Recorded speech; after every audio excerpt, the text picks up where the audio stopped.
Good day, good day. Hope you're all blessed and balanced. James and I in this guy once again. And today, I got a little something on my spirit that I felt motivated to discuss after having reflected just a touch. Now, disclaimer, I am doing more work now than I have in the past to be better at networking, connecting with people, this, that, and the third. It's a skill of yours I've always admired. It's just your ability to just pop in, pop out. Get in there, Hey. Just be like, bro, you know a million people, bro. But like, you actually know these people. And recently, a buddy of ours, one of our brothers, Mr. Briley, he has been doing these networking events. And the intention, just so you'll have some background, the intention of these networking events is supposed to be that of connecting founders and entrepreneurs to one another, give them a place to congregate, mingle, that sort of thing. Because he's working out of Atlanta Tech Village right now, which I think is like the number 3 largest hub in the USA for like tech startups and all of that sort of thing. So I've gone to several of them at this point, and it dawned on me this kind of phenomenon. All right, I'm gonna just tell my girlfriend I love her. I love you. You good, just open it. You good. Right. You're all good. And it was just Haley, she was heading out. And so what I've noticed is this theme.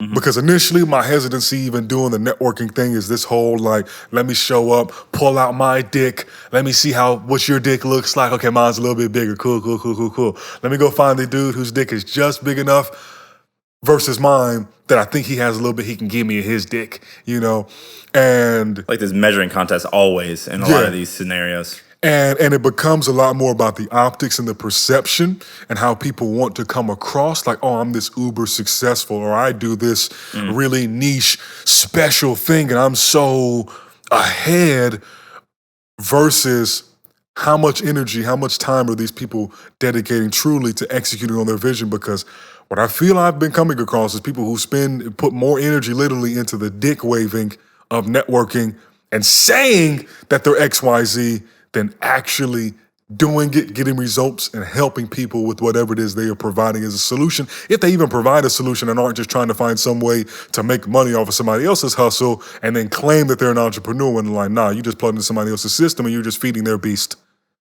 Which is cool, but call the spade the spade. There's a difference between being a founder and somebody who is stringing together hustles, which I have said before. Those two are not the fucking same thing. Yeah, they're not. They're not one and the same. Also, I think I believe more than a lot of people that networking is the key to a lot of things. I network my ass off all the time. But I do find that in certain spaces, and oftentimes in the interactions with individuals that are quote unquote tech founders, or I found this to be the case not just in interactions in Atlanta, but the entrepreneurship, I believe it's a club or group or what have you in Athens, in Georgia. Same kind of thing. Tons of people that love saying that they have, the card to Ad Club. Ad Club is not that, but they have their card to Ad Club. They have their membership ID. But they're not quite doing anything. They prioritize and pat themselves on the back. They prioritize the time spent with other people that have the same membership card. But it's like, in a way, tribalism for the sake of tribalism. Like, I want to be inside the club, not looking in, wishing that I was in there, but I don't have enough money to buy the bottle service to sit with the people that I think I should be sitting with. So I'm going to be on the floor in general admission, which there's nothing wrong with general admission, but I think that the problem comes with you, one, pretending you're something that you're not, or two, thinking that you're just going to smoke and mirrors it all the way to the end with individuals that are actually out there pounding the pavement. It is very apparent in about 35 seconds of conversation when you start talking about what you do, as you begin to pull on threads, if someone is actually somebody that's doing something or they're not. There's also sometimes individuals that still have, the stock Latin text on their website. Fact. And they're handing out business cards with Latin text on their websites. Now, if anyone is unfamiliar with website design, there is legitimate blocks and blocks and blocks of filler text, and it is there to be a template for you to highlight and then start typing so it formats it the same way, but it is always Latin. Everything web design is Latin like that. Everything, usually graphic design, is also plugged in with Latin. If you stumble across someone's website or graphic design that has Latin on it, and it's not for a Latin club or a Latin class, Right. I would argue that individual either isn't detail oriented because they haven't paid attention to that, or they might not be who they say they are. One of the two. But regardless of that fact, it's interesting because there's a discernment that needs to be made between people that are actually pounding the pavement, and you have to work in and on the business as Absolutely. a founder. You don't get to just work on and be all hunky dory. Here we go. Other people can work for me. I can build off the backs of others. You're gonna have to jump in there and do stuff, but there's a big difference between somebody that's actually moving on an idea and some people that are sitting in theory land. Not saying you shouldn't spend time in theory land. Yeah, that's You where should. all the things fucking begin. That is where the ideas should come to your head, and that's where they should be communicated with other individuals that you value their opinions and they value yours, and you're there for the collective benefit of the group. But at some point, you got to go outside and see if that gun shoots down the range, not just if you can put it together with no ammo around. Like at the end of the day, that's a crude metaphor, but you can be the best athlete in the gym, but what happens when you go and you get on the field? You go to a different gym in a different country where people train differently, where they fight fucking bears. Yeah, or you wrestle someone like Khabib Nurmagomedov that literally wrestled bears when he was a kid. You want to understand why he mauls people? Well, maybe because when he was 7, he's wrestling a bear. And you ain't a bear, so Yeah. And it's in music and production. There's this thing known as gear acquisition syndrome. It's the same thing in any technical field, Photography, the videography, any of same that way. stuff. Where it's like, ooh, if I just had this lens, if I just had Yeah. this plugin, and I think what I'm realizing Just is had in this this VST. I just entrepreneurship had shit. this table. Oh my. Yeah, all my problems will be solved. And what I'm realizing is in these circles, because I've never been one to spend time thinking there was even any value in trying to go and talk to all the other people, because I'm like, what the fuck that got to do with the fuck I got going on? I'm like, you know what I'm saying? But I'm seeing that there are people and there's this joy of talking about it. And that's what fulfills these people. So same way that somebody would spend maybe 8 hours going through forums, learning about the newest fucking lens instead of actually going out and shooting something, editing something down, making a piece of music. You got people who want to spend more time on LinkedIn, repurposing, using AI machines to draft what is their thought when all they did was go pull some article from a different website, plug it into this goddamn AI generator, spit it back out, and they can spend all day long. They spend 3-4 hours a day listening to these goddamn podcasts, and I listen to all these audiobooks, but they don't do shit. Yeah, they become like I don't know. I'm gonna figure out a term and put it on a T-shirt. But they're individuals playing in theory land. I mean, you're listening to every source of information on real estate or money or business building, or you're blowing Gary Vee 24 hours a day, and even Gary Vee will tell you to stop doing that. If you have so much time that you can listen to hours of my content, you're not working enough. Bro, fact. I've seen everything you've ever put out. Whoa, that's a fucking problem. That's a big problem because he drops so much stuff every day. There's 27 people on his team working on it. So I don't know. I think it's telling when individuals are doing that. It's not to say that I haven't been there in my life, Yeah, same. talking about ideas. But I think at some point I realized that, hey, because I don't have a net, I don't have a massive savings account chilling, and I do have bills and I do have a car note, and I've intentionally put some things into place where I don't have the ability to skate. I cannot just sit on my ass, regardless of me wanting to sometimes. I do not have the capability to do that. I've put measures in place that require me to procure funds.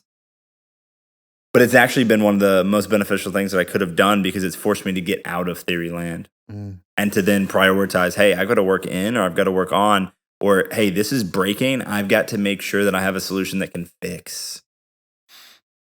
That's the only way you can really begin to diagnose and run through the debug process, is to actually have some code, is to actually put something out there that does break, that does fail, and that whole idea of success loving speed.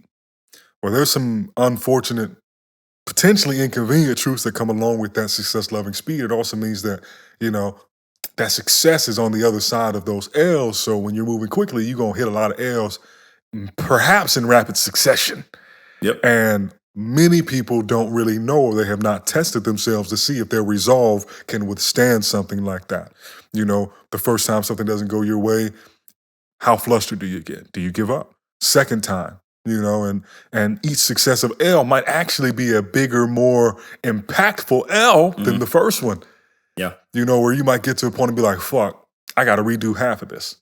You know, or this idea is not viable, or I got to completely change who I'm sourcing XYZ through, whatever. But it was just something on my spirit, man. You know, sometimes I always prefer if we can leave people with actual solutions and remedies, but the only solution is just jump, my nigga. Like, stop playing in theory land. You got a goddamn lifetime pass. You can always get back into theory land for free. But there are very special windows in time where you can actually jump into the real, where you can go to Zion and not sit in the matrix. You can always go back to the matrix and get your fake steak. But if you have a lovely life that you love in Zion, now you won, bro. Yeah. And it's interesting because, you know, opportunities, just like investments, oftentimes have asymmetric upsides. And, you know, I shared it's literally from Richest Man in Babylon. Classic.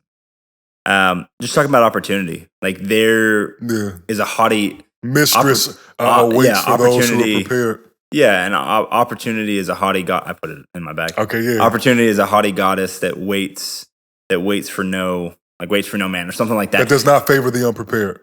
Yes, there it is. It's interesting there because it's not always the right time. You could have a great idea, but it might not be the right time. You could have the great time, you might not have the right idea because you haven't tried, you haven't iterated enough.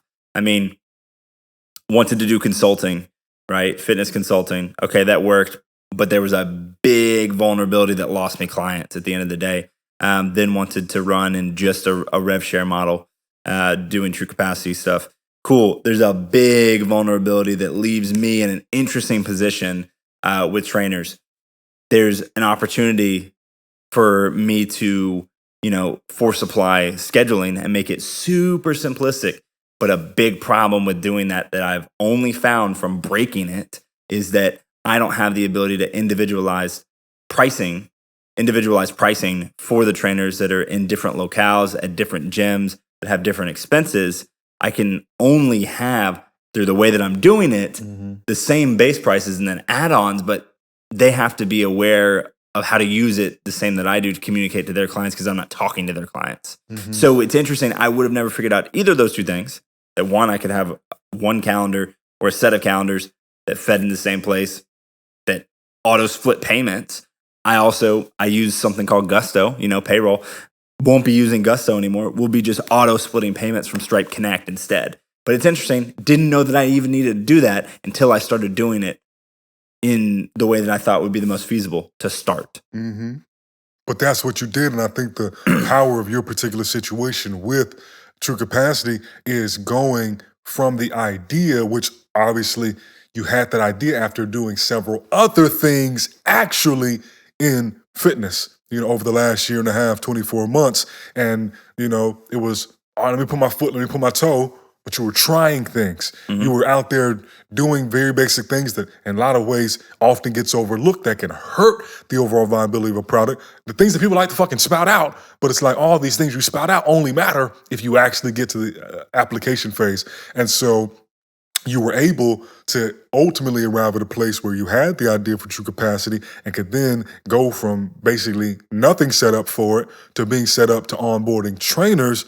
within 30 days because you just moved. You didn't sit and spend 2 weeks trying to figure out who was the best payment provider. You didn't spend 3 weeks trying to figure out what's the best scheduling app. Like, sure, maybe that could have had you skip right to the best option. But then it's like, you know, every time you add another layer of resistance and just that perfectionism, it keeps you in theory land. And it's like Theoryland should be the place you go to get some good intel. You talk to the experts there, and then you bring it right back to Zion, and you're like, all right, we're going to actually do this shit now. And then if you have a problem, well, fuck, let's go back to Theoryland. Let's talk to our consultants there, see what they got to say about it after we bring them back this new data, which allows them to update their expertise in Theoryland. And it's like this feedback loop that only works. It's only a half turn of the dial if you don't ever take it to the application phase. And the application phase should really be 80% of that whole rotation, not Theoryland. So, yeah, man, do some shit. Fuck something up, make some money, spend some money, help some people, piss some people off. Like, just all that shit's better than goddamn theory this, theory that. Maybe one day, if this maybe sort of, kind of, hopefully. Yeah, all these conditional statements that are predicated on you finally getting out of your own head and out of your own way in the future. The future doesn't exist. The past doesn't exist. We only have the present. So you have a choice right now to do it or to not do it. And if you don't do it, you don't get to regret it down the road because you have infinite presence to make a different decision. So we're not going to beat the dead horse here. You want to close this out? Okay, I'll close this out. Tell them niggas get off their ass. Long form media is on YouTube, and our long form audio is on every streaming site that you use. It's also on streaming sites that you'll never use, but it's there in case there's any of you old heads out there. We also got snippets on YouTube, and then we've got the majority of where the engagement with 8020 comes from is on IG with those IG Reels and IG TVs. So we appreciate y'all listening in any format that you're listening in. And we will see you next week. We drop another episode every Monday at 0900. Mm-hmm. We've been on it, and guess what? We've done it imperfectly, but we've done it. But here we are, still, man, every Monday. Last thing I will add, if any of y'all have any expertise or feel like there's something that we have not covered, have covered, but not as thoroughly as you feel we should have, and you want to contribute something by coming on as a guest, please reach out to us. You can do that through Instagram. You can do it through our emails. All of those links are directly inside of the notes for this show on any of the platforms that you're listening to. So please get in contact with us because we're definitely moving in that direction to be bringing more people on, just to add some variety, just so we're not goddamn pinging back and forth and letting ourselves get complacent with our views on things. So please reach out to us if any of that does seem interesting to you. And thank you again for joining us. We appreciate your time, as always. Peace. Peace.